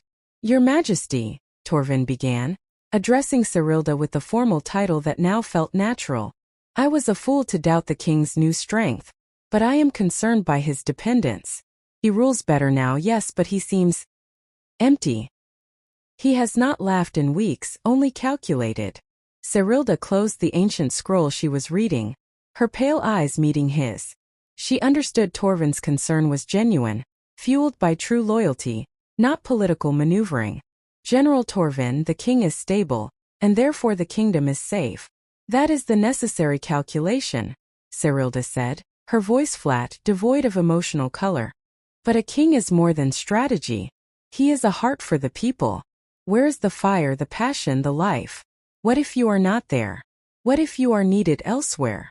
Torvin pressed, his concern a powerful wave of pure loyalty and worry that Cyrilda felt herself absorbing, leaving her feeling fractionally more indifferent to the general's plight. Ah, the classic "what if the queen needs a bathroom break?" problem of royal logistics, she internally noted. An excellent point on operational security, if not romantic sentimentality. "If I am needed elsewhere, General," Cyrilda stated, "it is likely because a far greater threat demands the use of the void. And I assure you, the king's coldness is preferable to his former chaos. We must focus on the source of the chaos, not its containment. The elders are defeated, but their influence remains. They cannot accept a queen of subtraction." Torvin was left with a chilling realization. Cyrilda wasn't just managing the king's temper. She was operating a system of absolute control, and her own detachment was a casualty of that necessity. The first signs of the Black Mark. The traditionalist elders, Lord Perrin, Lyra, and their remaining allies, had retreated into the shadows. Their public defeat was total, but their political humiliation was a powerful, bitter fuel. They could not challenge Cyrilda with scent or magic again, so they turned to the one weapon remaining: ancient law and public opinion. They began spreading a quiet, insidious rumor throughout the lower villages and the aristocracy, that Cyrilda's touch did not merely neutralize rage, but stole the Alpha King's life essence, replacing his vitality with a cold, inhuman void. They claimed his current calm was the Black Mark, the physical sign that his soul was being gradually drained and replaced by the emptiness of the scentless Omega. The cornerstone of their campaign was a newly discovered passage in a deeply arcane text, a prophetic warning about a queen of annihilation, whose power would lead the Lycanthian line to sterility and ruin. They were setting the stage for a forced divorce or, failing that, An internal coup based on the legal grounds of the king's magical poisoning. Fenric, still dealing with the daily pressure of command, initially dismissed the rumors with cold contempt. They grasp at straws, Cyrilda. They lost, so they invent mythology. Ignore them. Cyrilda, however, was studying the historical texts. They are not grasping at straws, Your Majesty. They are weaving a narrative based on real fear. An alpha king is defined by his passion. Your lack of passion is terrifying to them. And there is a kernel of truth in their accusation. She walked toward a mirror and pulled back the collar of her gown. Look. Fenric, who had been focused on military charts, approached her and gazed into the mirror. On the pale skin of her shoulder, just beneath her collarbone, was a faint darkening patch. A mark that wasn't a bruise, but a permanent discoloration, deep violet around the edges, fading to a profound inky black at the center. It was small but undeniable. What is that? Fenric asked, his cold voice betraying a flicker of genuine alarm. It is the black mark, Cyrilda explained, touching the patch with an emotionless curiosity. The physical manifestation of the accumulated energy I absorbed during the two major siphons. Your original rage and the binding draft. The void is absolute, but my physical body is not. I cannot expel the magical inertia of that annihilation. It is a permanent magical residue. They will use this mark as proof that I am a poisonous, annihilating presence. Fenric turned, his expression hardening into a lethal mask of control. The realization that the elder's lies were rooted in a physical truth about his mate was a catalyst for a controlled, dangerous fury. This was a challenge he could not simply calculate away. It was an attack on the physical evidence of his reign's stability. The uncalculated risk. King Fenric reacted not with the fire of his former self, but with a terrifying tactical brilliance. He understood that Cyrilda's presence, while stabilizing, was now also her greatest vulnerability. The mark was proof, and proof could be leveraged by his enemies.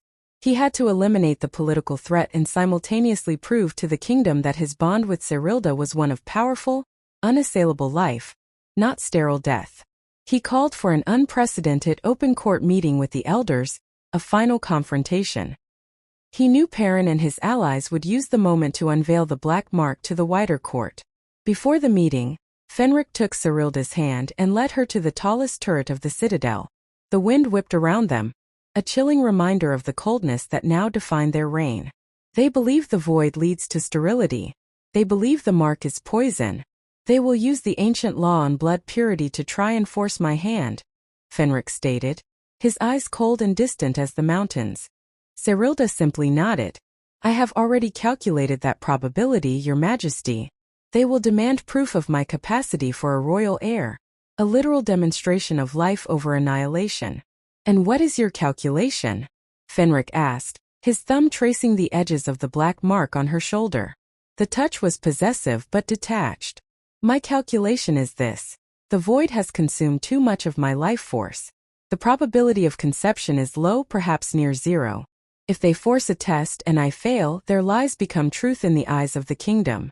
We are finished. This truth, delivered with Cyrilda's sterile clarity, jolted Fenric. For the first time since their bond formed, his mind moved beyond cold utility. He saw not just the solution to his rage, but the woman who had sacrificed her emotional life for his sanity, who was now carrying a literal stain for his stability. A deep, uncalculated instinct surged within him. Not rage, but a fierce, possessive devotion. Then we will not let them force a test, Fenric declared, pulling her close, his eyes blazing with a powerful, focused resolve. We will give them a challenge they cannot refuse, one that proves my certainty and your necessity. We will use the black mark not as a symbol of death, but of power. You are not a victim, Cyrilda. You are the only weapon that works. He unveiled his plan. A final strategic gamble that relied entirely on Cyrilda's power to project the void. It was a terrifying, brilliant, and completely uncalculated risk that staked the entire future of the Lycanthian kingdom on the rejected Omega and the Alpha King of cold certainty. The time for subtle subtraction was over. The time for a public absolute declaration of their terrifying power had arrived. Chapter 6. The Trial of the Black Mark. The High Council chamber had been prepared for a confrontation, not a debate. The atmosphere was thick with the potent, anxious sense of the assembled Lycan aristocracy, a mixture of deep-seated traditionalism, political rivalry, and fear of the Alpha King's newly acquired chilling control. At the center stood Lord Perrin and Elder Lyra, radiating a brittle confidence. They held the perceived winning hand, the black mark on Cyrilda's shoulder, a visible physical truth that seemed to confirm their campaign of fear. King Fenric entered, a figure of daunting, controlled power. He wore simple black battle armor, a stark visual contrast to the silks and velvet of the court, emphasizing that this was a martial engagement, not a political one. Cyrilda walked beside him, her small frame cloaked in a pristine white gown, mirroring the contrasting forces she represented, the void against the heat. Her expression was utterly serene, her pale eyes holding a detached, analytical clarity that was more unsettling than any show of aggression. The opening was swift and brutal. Lord Perrin, his voice trembling with manufactured righteousness, stepped forward and formally accused Cyrilda of treason and magical poisoning. "Your Majesty," Perrin declared, gesturing dramatically towards Cyrilda, "we have provided undeniable proof that this anomaly is not a mate but an annihilator. Her presence has turned your glorious fire to cold ash, and now the physical evidence of her destructive power manifests upon her very skin. We demand the court observe the black mark, a sign of spiritual corruption and sterility. The ancient law is clear. The Lycan line must be pure, fertile and whole. We demand you cast out the Queen of Annihilation before she drains your soul and leaves us with no heir." A low murmur of assent rippled through the assembled Lycans. This was their key point, the proof of Fenric's sterility and Cyrilda's poison. Fenric did not roar. He did not threaten. His response was a cold, quiet decree that stopped the murmurs instantly. "The accusation is noted, Lord Perrin," King Fenric stated, his voice carrying the dangerous calm of a controlled explosion. "But you misunderstand. Cyrilda is not a poison. She is the necessary cure. And the mark you condemn is not a stain of death, but the brand of salvation." He nodded to Cyrilda. With slow, deliberate movement, she lowered the collar of her white gown, exposing the dark, spreading patch of black mark on her pale shoulder. The Lycans gasped, their instinctive reaction a powerful wave of revulsion and fear, a wave that Cyrilda instantly, silently began to siphon away, leaving a confusing intellectual dread in its place. The king's strategic gamble. King Fenric stepped forward, standing before the gathered Lycans, his immense figure dominating the room. "The elders believe I am weak because I am calm. They believe Cyrilda has stolen my strength. Very well. Let us test that assumption, not with words but with power." He turned to the High Guard captain, a massive, powerful alpha whose loyalty was absolute. "Captain, summon the 3 best warriors of the Shadow Guard. Those whose rage and dominance are absolute. Bring them before us now." Fully shifted. The captain, though baffled, obeyed instantly. Moments later, 3 colossal, battle-hardened alpha warriors, already partially shifted into their terrifying, snarling werewolf forms, were brought into the chamber. Their combined presence was a shockwave of aggression. There sent a crushing miasma of feral power and unquestioning dominance. The air grew thick, the fear returning to the council's sense. Fenric looked at the elders. "Observe. This is the trial of the black mark. You claim I have no fire. I claim my fire is now focused." He looked at the 3 raging alphas. "Attack me. Unleash your full, unchained alpha power. Do not hold back. Your objective is to subdue your king." The alphas, bound by the king's direct command, hesitated for only a second before the urge to submit to his authority was overridden by the sheer, exhilarating command to fight. They leaped forward in a synchronized bestial blur, weapons of pure muscle and instinct aimed at their king. The Lycans in the chamber recoiled, expecting carnage, a display of wild, uncontrolled power like the king's former rages. Instead, they witnessed the terrifying brilliance of King Fenric's cold certainty. He didn't rage. He didn't even yell. He moved with a speed and precision born of pure cold calculation. He dodged the first 2 lunges with inhuman economy of motion, his movements like a striking cobra. The 3rd alpha, his jaws snapping, was met with an open palm strike to the head that was less a blow and more a surgical impact, a clean bone-jarring shot that instantly concussed the warrior. The Alpha collapsed, utterly defeated. Fenric turned to face the remaining two. He moved like an unstoppable engine of war, focused, lethal, and completely devoid of the wasteful energy of fury. He used their own aggression against them, calculating their trajectory and speed, intercepting their every move with ruthless efficiency. Within 30 seconds, the two remaining Alphas were disarmed, immobilized, and pinned to the floor by the sheer, controlled pressure of Fenric's hands and feet. They were defeated, not through superior fire, but through superior geometry. He stood over them unbreathing, his armor unscratched. The silence was deafening. "That," Fenric announced, his voice steady, "is the power you claim Cyrilda stole. She did not steal my strength. She merely removed the noise so I could finally use it with absolute precision. The activation of the void." The Lycans were stunned, but Lord Perrin was not defeated. He was a creature of law, not strength. "A fascinating display of tactical superiority, Your Majesty," Perrin conceded, sweat beading on his brow. "But it does not address the black mark. Your strength is secondary to the purity of the line. The mark is proof of her sterility and her magical poisoning. We demand a physical examination."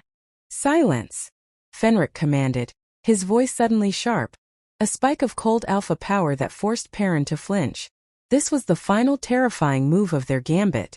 Fenric walked to Cyrilda and placed his hand, armored and heavy, on her scarred shoulder, directly over the black mark. "This mark," Fenric announced, his voice projected with cold intensity, "is the accumulated energy of my former rage, neutralized by the power of the Queen's void. Cyrilda did not just take my rage. She took the chaos of my rule. And now she will prove that she is not sterile. She is the purification of power itself." He looked into Cyrilda's eyes. She knew the cue.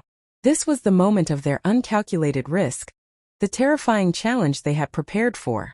It was time for Cyrilda to weaponize her emotional sacrifice. Cyrilda closed her eyes and focused on the black mark. She concentrated not on siphoning emotion from the king, but on projecting the stored energy of the void through the mark. The goal was not to harm, but to demonstrate her absolute, neutralizing power in a way that defied the law. She activated her power with the sheer force of her remaining will. A shimmering field of intense, icy coldness emanated outward from Cyrilda's body, centered on the mark. It wasn't the natural chill of the Citadel. It was an existential cold. The three powerful Alphas, still pinned on the ground, cried out as the field enveloped them. They were not burned. They were instantly, magically cleansed. The residual aggression, the instinct to fight, the sheer animalistic heat of their alpha nature, it was momentarily stripped away. The wave of projected void energy then washed over the entire assembly. For a blinding moment, the Lycans felt a terrifying, total lack of emotion. Their ingrained sense, the markers of their identity, their status, their history, seemed to vanish. Fear, anger, passion, tradition, loyalty, all became temporary blanks. When the wave receded, it left the Lycans feeling utterly, confusingly calm. They were not simply soothed, they were momentarily erased. The black mark glowed faintly, a momentary terrifying badge of this annihilating power. "You speak of sterile power, Lord Perrin," King Fenric finished, his voice cutting through the stunned silence. "This woman is not sterile. She is the purification of chaos. The mark is proof that she contains the volatility that nearly destroyed us. And the ancient law demands stability and an unassailable heir. Cyrilda's power ensures my eternal stability. As for the heir..." Fenric paused, his gaze sweeping over the now terrified, utterly submissive faces of the elders. This was the ultimate risk, the final desperate gamble.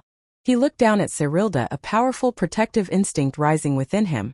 A feeling that, astonishingly, felt like genuine, fierce love, a love born of mutual necessity and sacrifice. He knew the risk was too great to let the elders challenge her fertility, but he had to project the certainty of life over death. He looked at Lord Perrin, his eyes sharp and final. "Cyrilda has neutralized the chaotic essence of this line. I will not subject her to your archaic demands for proof. The challenge is over. The Queen is consecrated by her utility, and my rule is secured by her presence. Those who still see a stain where I see salvation will be stripped of their titles and exiled. This is my final word on the matter."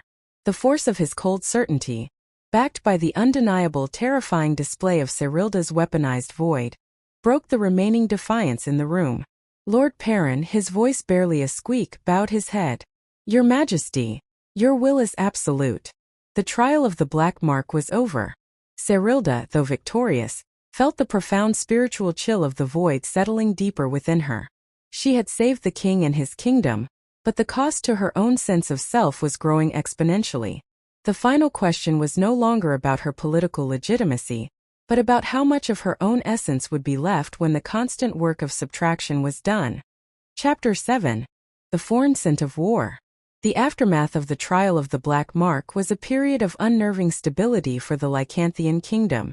King Fenric was now absolute, his rule resting on a foundation of cold logic and unassailable power. The defeated traditionalists, including Lord Perrin and Elder Lyra, were exiled, their properties seized, their influence evaporated by the terrifying display of Cyrilda's weaponized void. The kingdom had been cleansed of internal dissent, but the king and his consort had paid a heavy price in emotional isolation. Cyrilda was now known as the Cold Queen. She was respected, feared, and utterly isolated. The expansion of her void was accelerating. She maintained the illusion of emotionality through intellectual mimicry. She knew what response was appropriate, but the actual feeling behind it was gone, replaced by a deep, psychic indifference. The black mark on her shoulder had stabilized, a permanent dark echo of the chaos she had annihilated. Fenric, relying on her constant, silent presence to maintain his focus, was an unmatched military strategist. He was preparing for the final, inevitable confrontation with the neighboring human territories. His former rages had only provoked the humans. His new, chillingly efficient preparations were genuinely terrifying them. The king's growing vacuum. The emotional detachment that had saved the kingdom was beginning to fray the intimate bond between King Fenric and Cyrilda. Their connection was a powerful, necessary utility, but it lacked warmth, passion, or the basic emotional reciprocity of a relationship. Fenric's dependence on her was absolute, yet he found himself incapable of truly reaching her. One evening in the vast, shadowed silence of the royal suite, Fenric watched Cyrilda tracing the lines of a star map, her expression serene and detached. "The border skirmishes have ceased," Fenric stated, his voice a quiet rumble. "The humans are terrified of a Lycan king who thinks clearly. We will move on the northern pass within the week." "An optimal maneuver," Cyrilda replied without looking up. "The pass's geological weaknesses are well documented. A calculated, decisive victory is highly probable." Fenric walked over and gently took the parchment from her hands, forcing her to look at him. He searched her pale, calm eyes, looking for any flicker of the woman who had once expressed annoyance over a broken marble floor. "Cyrilda," he said, his voice heavy with a profound, controlled sorrow. "Do you feel anything for this victory? Pride? Relief? Satisfaction that your stability has saved us?" She paused, cataloging the data of his question. "I calculate that the outcome is satisfactory. The stability I provided has resulted in a net positive for the realm. Emotionally, I register a lack of disturbance. My primary function is subtraction, Your Majesty. I am pleased when the equation balances." Fenric let out a low, humorless laugh. "You speak like a very efficient tax collector, Cyrilda, not my queen. The void. Is it consuming you entirely?" "It expands to fit the necessity, my king," she admitted, her voice flat. "The cost of annihilating two cataclysms, your rage and the binding draft, was significant. I am becoming less Cyrilda, and more the definition of not feeling. But this means I am utterly reliable. I am the perfect, cold anchor you require." Fenric pulled her against his chest, holding her tightly. He felt the coldness radiating off her skin, the subtle, steady siphon that pulled the stray anxieties from his own mind. He was sustained by her emptiness, but he feared he was holding a ghost. The cold clarity that had saved his kingdom was now threatening to isolate him completely within it. He was a superior king, but he had traded his heart for a calculator. The foreign scent. The military engagement began with the predictable, cold success King Fenric had calculated. Lycan forces, guided by his precise, emotionless strategies, breached the human defenses at the northern pass with minimal losses. The human soldiers, expecting the wild, volatile aggression of the old Fenric, were demoralized by the mechanical, focused efficiency of the new regime. However, the advance soon stalled at the ancient fortress of Ethelgard, the final human stronghold. Fenric's generals reported something unsettling. The human resistance was suddenly displaying a strange, furious resilience, a tenacity that defied logic and superior Lycan strength. The field reports contained a new, baffling element, an unknown, powerful scent that was fueling the human morale. General Torvin, leading the vanguard, reported via crystalline communication.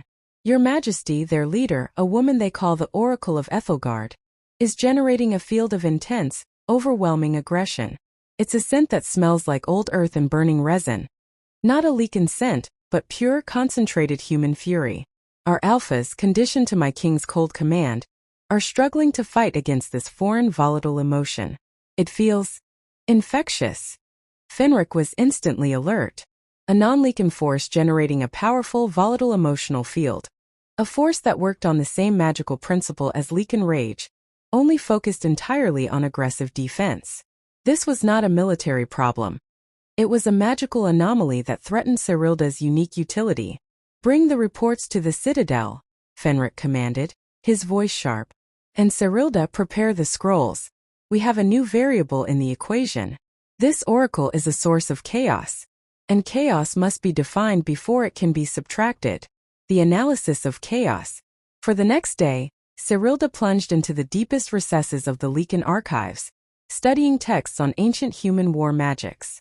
Fenric worked tirelessly at her side, his cold focus ensuring her absolute concentration. She finally found a reference, a fragmented warning in a scroll concerning the weavers of man, humans capable of channeling raw, pure emotion into a physical, magical force, often fueled by blood sacrifice and collective fervor. The Oracle of Ethelgard was channeling the collective fury of the human resistance, weaponizing their righteous anger against the Lycan invasion. The force is directional, Your Majesty, Cyrilda explained, pointing to the runic diagrams. It is the inverse of my power. I subtract chaos to gain cold clarity. She magnifies chaos to create a defensive shield of pure rage. Her scent, the old earth and burning resin, is the physical manifestation of collective human vengeance.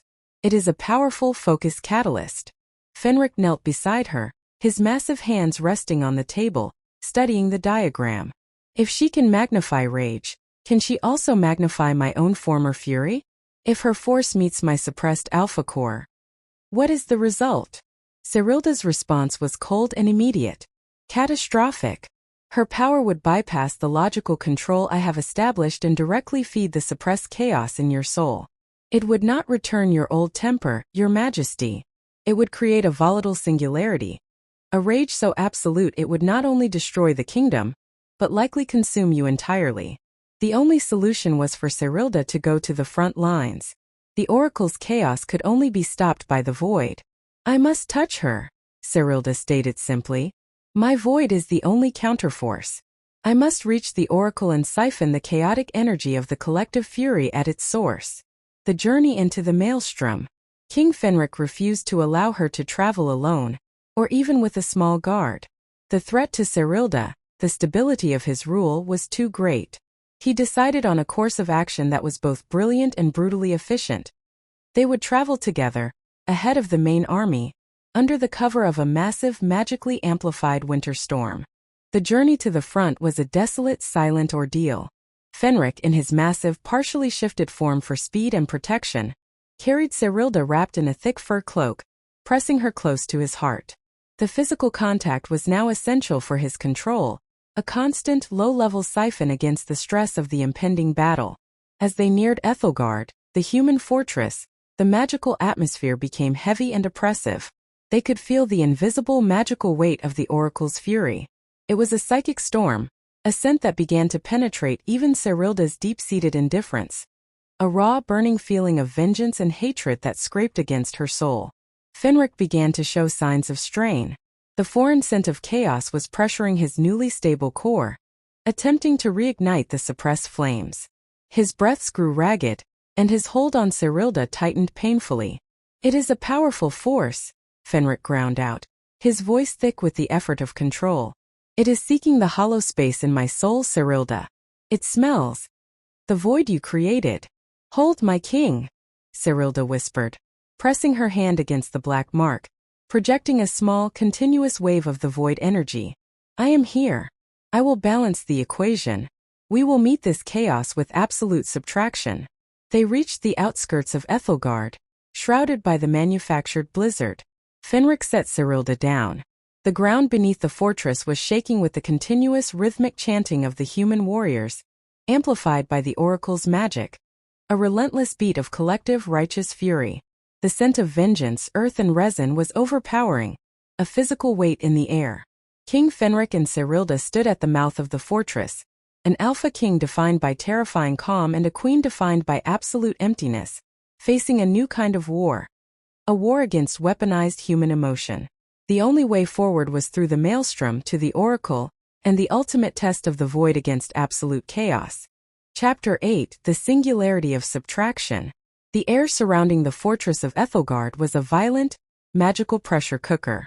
The engineered blizzard raged, but through the swirling snow, the relentless rhythmic beat of the human warrior's defiance hammered like a drum against the walls of King Fenric's self-control. The Oracle of Ethelgard had weaponized the collective fury of her people, creating a raw, concentrated field of vengeance that smelled of burning resin and old earth. A foreign, powerful scent of chaos that was actively seeking and pressing upon the hollow space in the Alpha King's soul. King Fenric was breathing through his teeth, his immense frame trembling, not from cold, but from the brutal pressure of 1,000 years of suppressed alpha rage trying to reassert itself. He stood in a defensive crouch, partially shifted, his gold eyes flickering with the agonizing internal war. The vacuum is pulling, Cyrilda, he ground out, his voice a low, painful snarl. It is drawing the chaos in, but it is also agitating what you left behind. The void is not absolute silence, it is a hungry emptiness. It wants to consume this new fury, but it must use my core to reach it. Cyrilda, cloaked in white, stood beside him, her hand pressed against the black mark on her shoulder. She was absorbing the ambient fear and pressure of the moment, growing colder, more detached. The human chaos was intense, scraping against her soul, but her focus was absolute. A hungry emptiness. Her inner voice observed dryly. That sounds exactly like my college years. But yes, the king is correct. The void, like any good tool, must be guided. It seems I must engage the maximum capacity of the subtraction function. My king, Cyrilda stated, her voice unnervingly calm amid the storm. The risk of a volatile singularity, your suppressed rage colliding with this foreign fury, is too great to delay. We must move. You will create the distraction. I will create the void. Fenric nodded, accepting the terrifying logic of her command. He drew his massive greatsword, a blur of dark steel against the snow. Then let us show the humans the true face of Lycan efficiency. Infiltration and the Alpha's command. Fenric moved first, bursting from the cover of the blizzard with the controlled velocity of a cannonball. He was not the roaring monster of old. He was an engine of disciplined destruction. He did not engage the outer perimeter to kill. He engaged to demoralize and distract. He moved with blinding speed, smashing fortifications, neutralizing guards with non-lethal precision, and creating a path of wreckage that drew the entire focus of the human defense. His controlled power was, to the humans, more terrifying than any rage. It implied an enemy who chose violence over negotiation. The moment Fenric drew the enemy's attention, Cyrilda slipped through the breach he had created. She moved silently, a white specter in the blizzard, following the magical current of the oracle's fury. The scent of old earth and burning resin was strongest near the central keep, where the chanting was loudest. As she entered the great hall of Ethelgard, Cyrilda saw the source of the chaos. The Oracle of Ethelgard was a fierce, commanding woman, her face painted with war symbols. She stood before a massive, pulsating altar, surrounded by the chanting, desperate remnants of the human army. The Oracle was drawing power from the fervent, shared emotion of her people, channeling it through her own will, and projecting it outward as a palpable, aggressive shield. She was the human equivalent of the Lycan Alpha's fire, only fueled by collective vengeance. The Oracle saw Cyrilda, a small, pale woman in white, utterly untouched by the psychic storm. She hesitated, baffled by the lack of scent and fear. "Who are you?" the oracle boomed, her voice magically amplified, shaking the stone pillars. "You smell of nothing. Are you a ghost sent by the Wolf King?" "I am a function of necessity," Cyrilda replied, stepping onto the stone floor. She pulled back the high collar of her dress, exposing the black mark. "And your magic is structurally unsound." The final showdown. Chaos versus the void. Cyrilda began to walk toward the oracle, an unnerving slowness that seemed to defy the chaos of the room. The oracle, sensing a powerful unknown threat, instantly launched her most potent attack. A massive, concentrated wave of pure, weaponized human fury. It was intended to crush Cyrilda's mind, to fill her with paralyzing dread and aggressive instinct. Cyrilda stopped, her pale eyes fixed on the oracle. This was the moment of absolute terrifying commitment. She didn't raise a shield. She didn't cast a ward. She simply opened the void to its maximum capacity, activating the principles of the rune of absolute nullification that was permanently etched onto her spirit. "I am Cyrilda," she whispered, her voice barely audible, but her will ringing with the cold clarity of a single bell. The void. The wave of collective fury slammed into Cyrilda. It was not a physical impact but a magical one. A torrent of raw, concentrated vengeance. For a split second, Cyrilda felt something she hadn't felt since her first touch with Fenric. An overwhelming, powerful feeling. But it was instantly, violently annihilated. The black mark on her shoulder flared to a painful, absolute invisibility as it became the epicenter of the annihilation. The power of the void was a shocking, absolute reversal. It didn't just stop the fury. It sucked the energy out of the oracle's entire operation.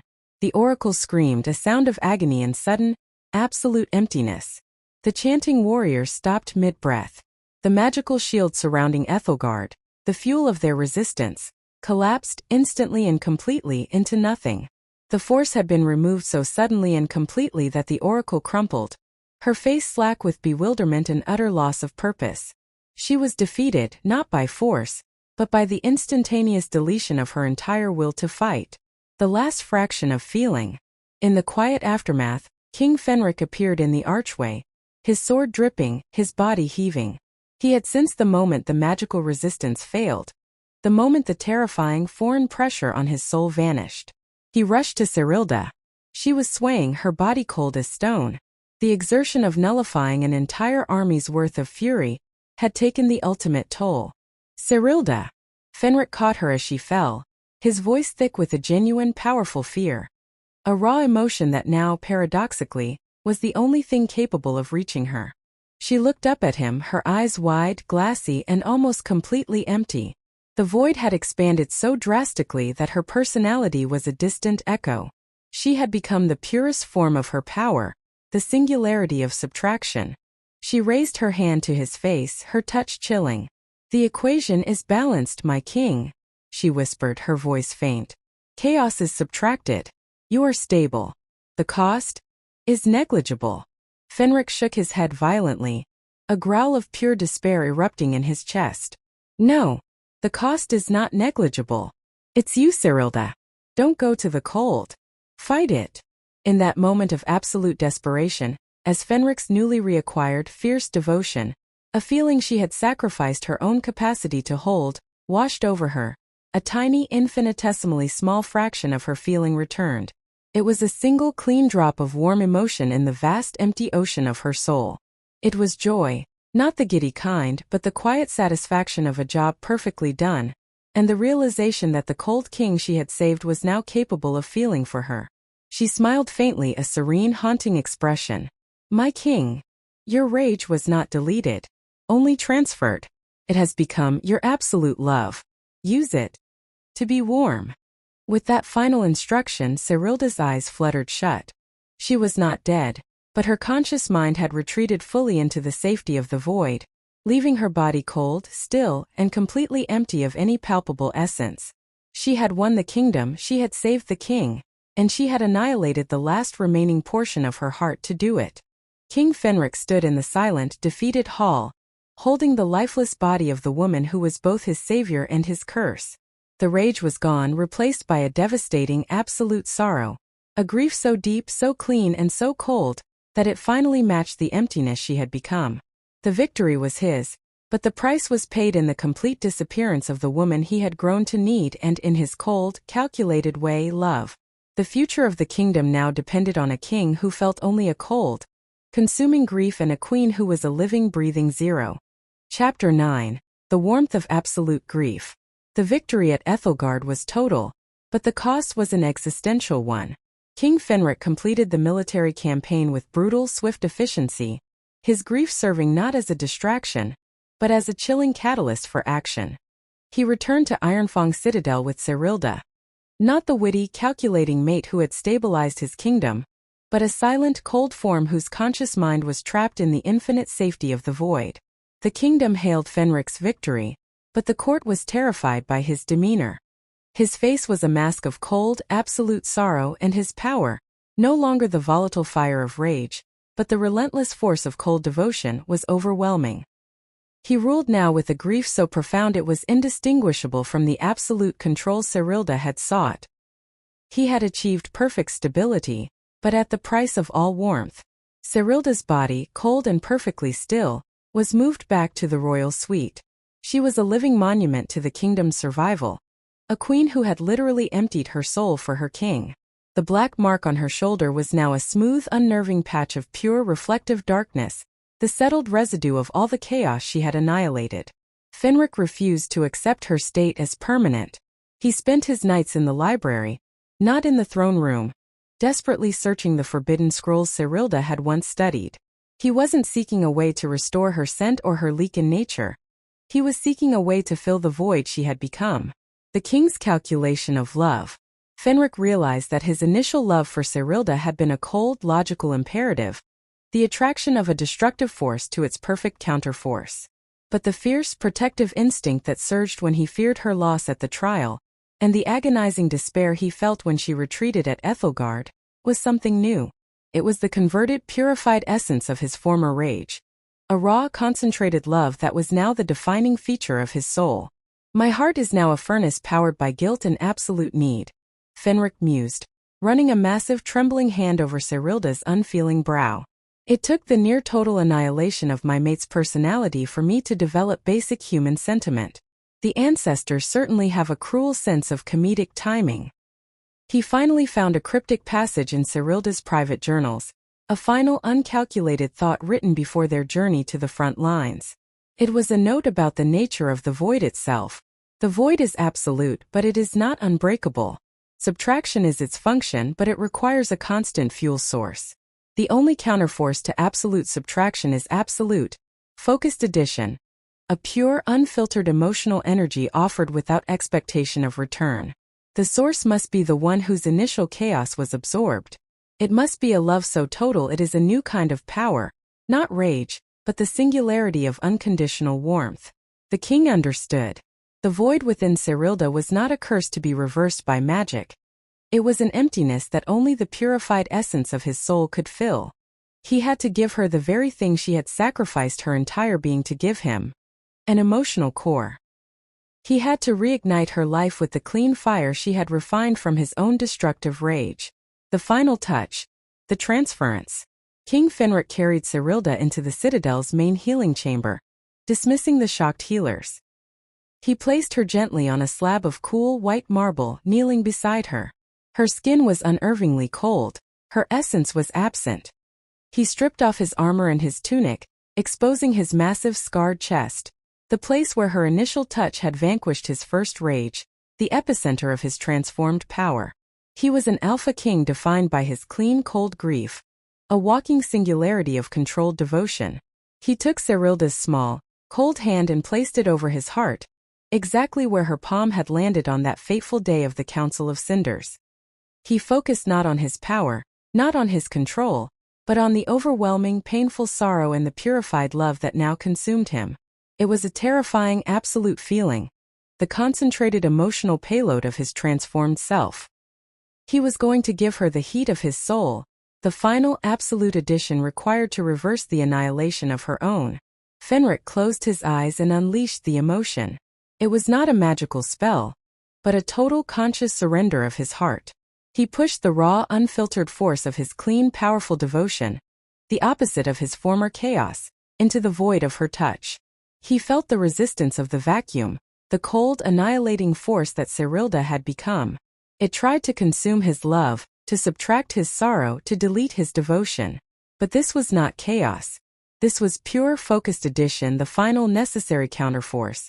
The coldness of the void met the absolute warmth of his grief, and for a terrifying, explosive moment, they fought for dominance. Fenric gasped, the effort nearly tearing his control apart. He was giving her his very self, risking the sudden return of his initial chaos, or worse, total emotional annihilation for both of them. Then the coldness began to recede. It wasn't consumed, it was filled. The black mark on Serilda's shoulder pulsed faintly, then began to slowly, visibly shrink, the darkness receding as the emptiness was occupied by the king's transferred warmth. The Omega's return. A soft, shuddering breath escaped Serilda's lips. Her eyes fluttered open. They were no longer glassy and blank, but held the pale, intelligent light he remembered. Her first action was to squeeze his hand. The touch was no longer the shocking cold of the void, but a returning warmth. "My king," she whispered, her voice weak, but imbued with a fragile, familiar texture of feeling. That was a profoundly efficient application of sentiment, and utterly ridiculous. Fenric let out a shaky, relieved breath that was almost a sob, then managed a genuinely cracked smile. "You call my declaration of absolute love ridiculous, Serilda? That is the most comforting thing I've heard in months. The void. Is it gone?" She moved her hand, touching his chest. She felt the powerful, clean pulse of his heart, now beating with a strong, steady warmth. The chaos was gone. The coldness was filled. But she also realized the terrifying truth of the transfer. "The void is contained, my king," she said, her voice now stronger, infused with a faint, lovely scent. Not the overwhelming scent of a typical Omega, but a subtle individual fragrance of clean frost and dry parchment. Her true scent had returned, refined and purified by the void she had survived. "But you gave me your fire. Not the rage, but the refined, absolute devotion. You are now capable of feeling love without the shadow of fury. But the cost to you." She looked at him, and for the first time Serilda felt a pure, unadulterated terror. The massive body of King Fenric was stable. His face was calm, loving, and clear. But the core of his Lycan dominance, the wellspring of his ability to inspire raw, untainted fear and absolute, unquestioning submission was gone. He was stable, he was kind, he was loving, but he was no longer the alpha king of absolute dominating instinct. He was simply King Fenric, the cold king of logic, now imbued with a pure human warmth. Epilogue. The purified reign. The final truth settled on the pair. Serilda's void had not just saved the kingdom from the king's rage. It had completely redefined the nature of the Lycanthian crown. Fenric was a better, more compassionate, more brilliant ruler. But he was no longer an absolute alpha. The kingdom, now free from both the fire of rage and the chill of pure calculation, entered an era of measured peace. Serilda, now the queen of refined frost, sat beside him, their bond absolute. She was no longer a void, but a woman whose unique history had made her the only person capable of holding the king's true, deep devotion. Their legacy was not one of conquest or terror, but of stability and profound change. The ancient laws were rewritten, valuing utility and conscious control over scent and primal dominance. As for the black mark, it remained on Serilda's shoulder, a permanent, faded badge of dark silver, no longer a symbol of poison, but a constant, quiet reminder of the moment a rejected Omega's touch saved the world, not by adding calm, but by creating an existential vacuum, and in doing so, forcing an Alpha King to discover that his capacity for absolute love was a far more powerful, and ultimately warmer, fire than his fiercest rage. The king had been filled with rage, but was ultimately saved by the warmth of his own grief, purified by the touch of the woman he had once rejected. If this story resonated with you, click subscribe and let me know in the comments where you're watching from, because tomorrow I will be giving you another story just as crazy as this one. And you don't want to miss it.